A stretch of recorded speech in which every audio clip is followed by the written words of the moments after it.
इंदिरा गांधी के चुनाव को चुनौती दी गई। कल्पना कर सकते हैं अध्यक्ष महोदय, एक निंदनीय संशोधन जो अंततः लैप्स हो गया वह था 1976 में किया गया 41वां संविधान संशोधन विधेयक। इस संशोधन का उद्देश्य, मैं सदन का ध्यान आकर्षित करना चाहता हूं अध्यक्ष महोदय, इस संशोधन का उद्देश्य प्रधानमंत्री, राज्यपाल और राष्ट्रपति को पद ग्रहण करने से पहले उनके कार्यकाल के दौरान किए गए सभी कार्यों के लिए आपराधिक मुकदमों से इम्यूनिटी प्रदान करना था।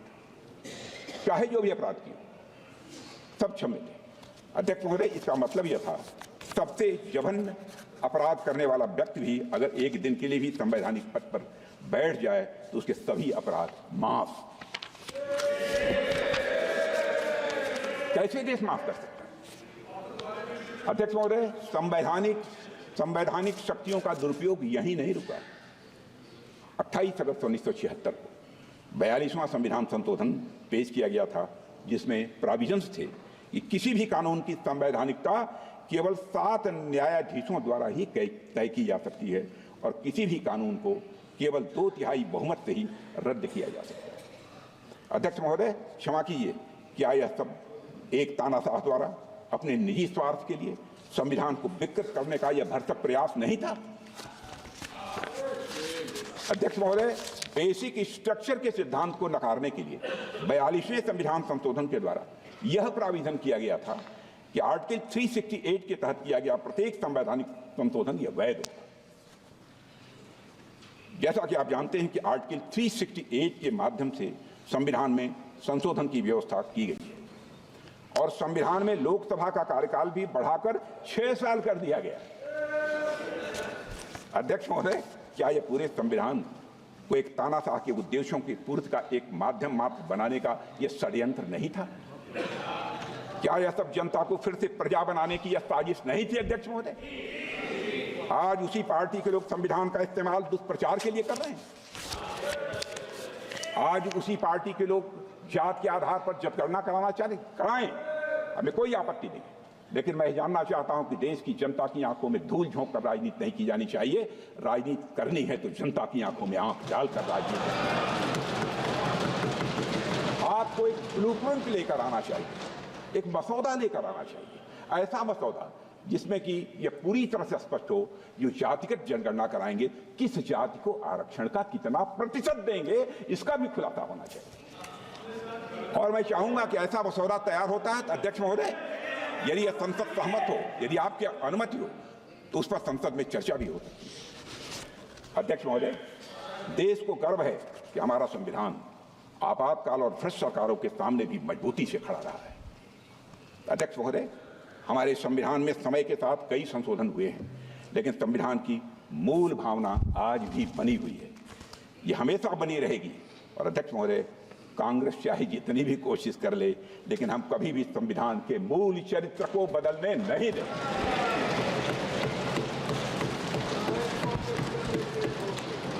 आप इतिहास देखें, हमने आपातकाल के काले दिनों में भी संविधान के मूल चरित्र को चोट पहुंचाने के हर प्रयास का मजबूती के साथ विरोध किया था।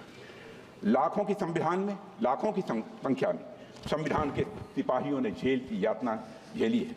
मैं स्वयं इन यातनाओं का भुक्त होगी हूँ। 18 महीने मैं भी जेल रहा हूँ। 2 महीने तक हमने तन्हाई काटी है, सॉलिटरी सेल काटी है। अध्यक्ष महोदय, जेल में रहते हुए मेरी मां की मृत्यु हो जाने पर मुखाग्नि देने के लिए हमको पैरोल तक नहीं दिया गया। अध्यक्ष महोदय, कांग्रेस ने कभी संविधान, न संवैधानिक मूल्यों और न संवैधानिक संस्थाओं का सम्मान किया है। कांग्रेस के नेताओं ने हमेशा पर्सनल इंटरेस्ट को कॉन्स्टिट्यूशनल वैल्यूज और इंस्टीट्यूशनल डिग्निटी के ऊपर रखा। एक डॉक्यूमेंट फैक्ट है कि 1973 में 3 सीनियर मोस्ट जजेस को सुपरसीड करने के फैसले से तत्कालीन राष्ट्रपति श्री बीबी गिरी जी सहमत नहीं, पर तत्कालीन प्रधानमंत्री ने अपनी जिद, हट और राजनीतिक दंभ के कारण राष्ट्रपति के पद का सम्मान नहीं किया। अध्यक्ष महोदय, आज संविधान के तथाकथित हितैषी ये भूल जाते हैं कि श्रीमती इंदिरा गांधी ने 50 बार आर्टिकल 356 का दुरुपयोग करके चुनी हुई सरकारों को गिराने का काम किया। अध्यक्ष महोदय, 100 बात की एक बात, जब भी कांग्रेस नेताओं को सत्ता और संविधान में से एक को चुनना था तो उन्होंने सबसे पहले सत्ता को चुना है, संविधान को। मैं यहां पर अध्यक्ष महोदय उत्तर प्रदेश से जुड़ी हुई कुछ घटनाओं की मैं जरूर यहां पर चर्चा करना चाहूंगा, क्योंकि मेरे कार्यकाल की हैं जब मैं वहां अध्यक्ष था। 6 दिसंबर 1992 को मैं श्री कल्याण सिंह जी के मंत्रिमंडल में शिक्षा मंत्री था। दोपहर 11:30 बजे अयोध्या में एक विवादित ढांचा के गुंबद में आंशिक क्षति पहुंचने की जानकारी मिली, और जब 3-4 घंटे के बाद इस बात की पुष्टि हुई कि वहां ढांचे में भारी तोड़फोड़ हो चुकी है, तो शाम 5 बजे श्री कल्याण सिंह जी की सरकार ने राज्यपाल को इस्तीफा सौंप दिया। अध्यक्ष महोदय, आपका विशेष रूप से ध्यान आकर्षित करना चाहता हूं, इस्तीफा दे दिया कल्याण सिंह जी, परंतु सभापति महोदय, आश्चर्य की बात है कि पूर्ण बहुमत की सरकार का इस्तीफा स्वीकार नहीं किया गया और कुछ घंटे के बाद बर्खास्तगी का आदेश कर दिया गया। यह संवैधानिक व्यवस्था के दुरुपयोग का पहला उदाहरण मैंने अपने राजनीतिक जीवन में देखा है। सभापति महोदय, मैं तो सिर्फ अपने द्वारा अनुभव किए गए कुछ प्रयोग बतलाना चाहता हूं। 22 अक्टूबर 1997 को मैं भारतीय जनता पार्टी उत्तर प्रदेश का अध्यक्ष था। श्री कल्याण सिंह जी हमारी गठबंधन सरकार के मुख्यमंत्री थे। हमने अपना बहुमत सदन के पटल पर साबित कर दिया था। विधानसभा अध्यक्ष स्वर्गीय श्री केसरीनाथ त्रिपाठी जी ने सरकार के बहुमत सिद्ध होने का निर्णय भी सुना दिया था, किंतु फिर भी विपक्षी दल एक झुंड बनाकर, जिसमें हमारे कांग्रेस के मित्र थे, उत्तर प्रदेश के राज्यपाल के पास गए और राज्यपाल ने यह कह दिया, उन्हें लगता है कि सरकार के पास बहुमत नहीं है। अध्यक्ष महोदय, जबकि हम बहुमत सिद्ध कर चुके, अर्थात विधानसभा में बहुमत सिद्ध करने के बाद भी किसी सरकार को बर्खास्त कर दिया गया और रात में ही कैबिनेट ने बर्खास्तगी का निर्णय लेकर अनुमोदन के लिए राष्ट्रपति को भेज दिया। सभापति महोदय, मुझे याद है कि उस समय मेरे साथ रात्रि में 12 बजे वहां चल के हम सभी विधायक अगले दिन राष्ट्रपति भवन के बाहर देश के मीडिया के सामने 240 विधायकों की संख्या के साथ हम वहां पर मौजूद थे। उस समय उत्तर प्रदेश की विधानसभा 425 की होती थी। मैं आभार व्यक्त करना चाहूंगा देश के तत्कालीन राष्ट्रपति और दलित समाज से आने वाले देश के पहले राष्ट्रपति श्री KR नारायणन का, जिन्होंने इस अन्याय को देखते हुए अपने संवैधानिक अधिकार का प्रयोग करते हुए उस समय कांग्रेस सरकार की कैबिनेट की संस्कृति को पुनर्विचार के लिए लौटा दिया। समाचार पत्रों ने उस समय जो शीर्षक दिया था, राष्ट्रपति महोदय के फैसले के बाद जो शीर्षक दिया था समाचार पत्रों ने अपनी खबरों का, president steps in to save democracy, president steps in to save democracy. राष्ट्रपति महोदय, मैं दूसरा उदाहरण देना चाहूंगा और यह भी मेरा स्वयं का अनुभव किया हुआ है। 22 फरवरी 1998 देश में लोकसभा के चुनाव चल रहे थे। अचानक हमारे गठबंधन के कुछ विधायक समर्थन वापसी का पत्र राज्यपाल को देते हैं और राज्यपाल बगैर सरकार को बहुमत साबित करने का मौका दिए हमारी सरकार को बर्खास्त करके दूसरे मुख्यमंत्री को शपथ दिला देते हैं। और उससे अब क्या करें? क्या वो एक डिसिप्लिन सोल्जर है, और उसमें कांग्रेस में थे, और उससे निरंतर उनको बाद में एहसास हुआ होगा कि हमसे हमारी पार्टी ने गलत काम करा दिया, इसीलिए उन्होंने पार्टी छोड़कर भारतीय जनता पार्टी की तरफ चर्चा की।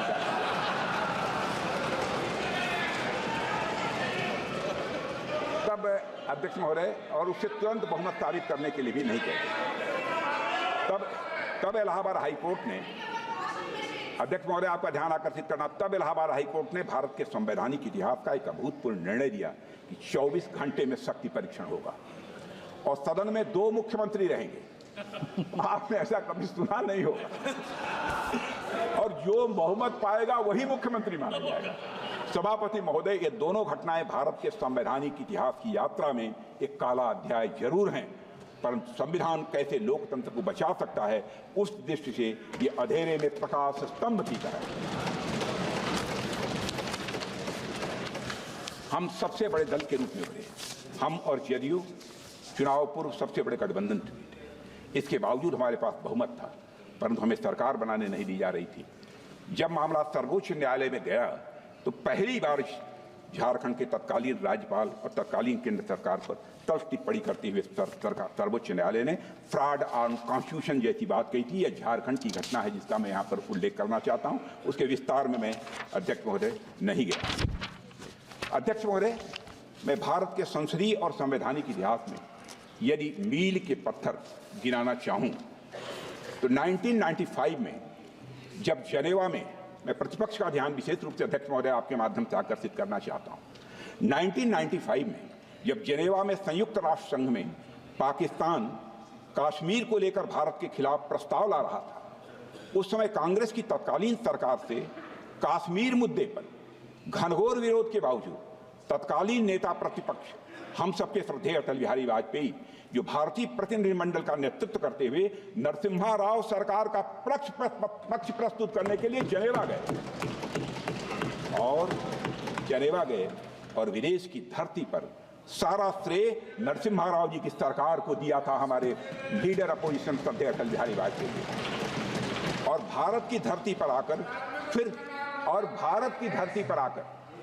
फिर भारत वहां विदेश में तो जाकर उन्होंने सरकार का, केंद्रीय सरकार का समर्थन किया था, लेकिन भारत की धरती पर आकर उन्होंने सरकार का फिर से मुखर विरोध किया।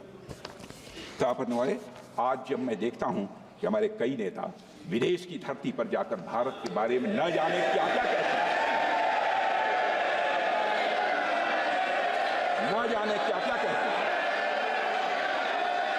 तो हमें यह घटना एक कहानी जैसी लगती है अध्यक्ष महोदय।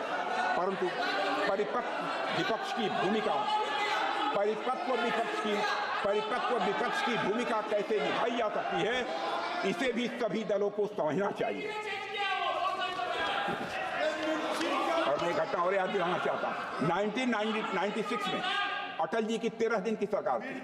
यह सदन की कार्रवाई को टेलीविजन के द्वारा सीधा प्रसारण करने का फैसला यदि किसी ने जब किया गया था तो उसमें अटल जी भारत के प्रधानमंत्री थे और उन्होंने इसकी पहल की थी। अध्यक्ष महोदय, 100 बात की एक बात, जब भी कांग्रेस के नेताओं को सत्ता और संविधान में से एक को चुनना था तो उन्होंने हमेशा ये सत्ता को चुना।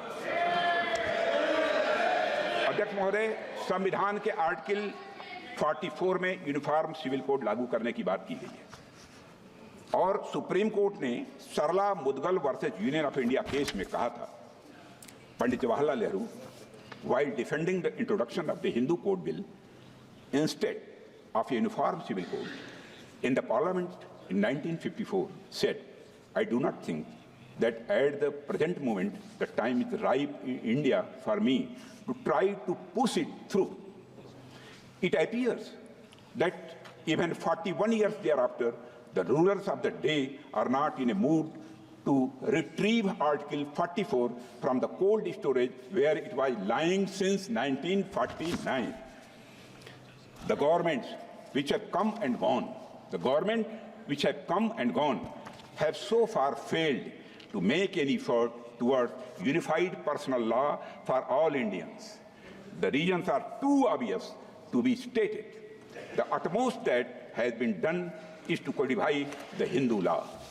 When more than 80% of the citizens have already been brought under the codified personal law, there is no justification whatsoever to keep in abeyance anymore the introduction of uniform civil code for all citizens in the territory of India, unquote. अध्यक्ष महोदय, uniform civil code तो कांग्रेस क्या ही लाती, उन्होंने तो supreme court के judgement को भी पूरी तरह से नकार दिया। अध्यक्ष महोदय, आप याद कीजिए साहबानो केस, जो कि भारत में मुस्लिम महिलाओं के अधिकारियों को लेकर ऐतिहासिक निर्णय था। मैं उसे ऐतिहासिक कहना चाहता हूं अध्यक्ष महोदय। इस मामले में सुप्रीम कोर्ट ने तलाकशुदा महिला साहबानों के पक्ष में फैसला सुनाया था और इस फैसले के जरिए सुप्रीम कोर्ट ने यह कहा था कि मुस्लिम महिलाएं भी गुजारा भत्ता पाने की वह हकदार हैं, यह कहा था। और अध्यक्ष महोदय, लेकिन तुष्टीकरण के रास्ते चलते हुए तत्कालीन कांग्रेस की सरकार ने कानून बनाकर इस जजमेंट को ही पलट दिया।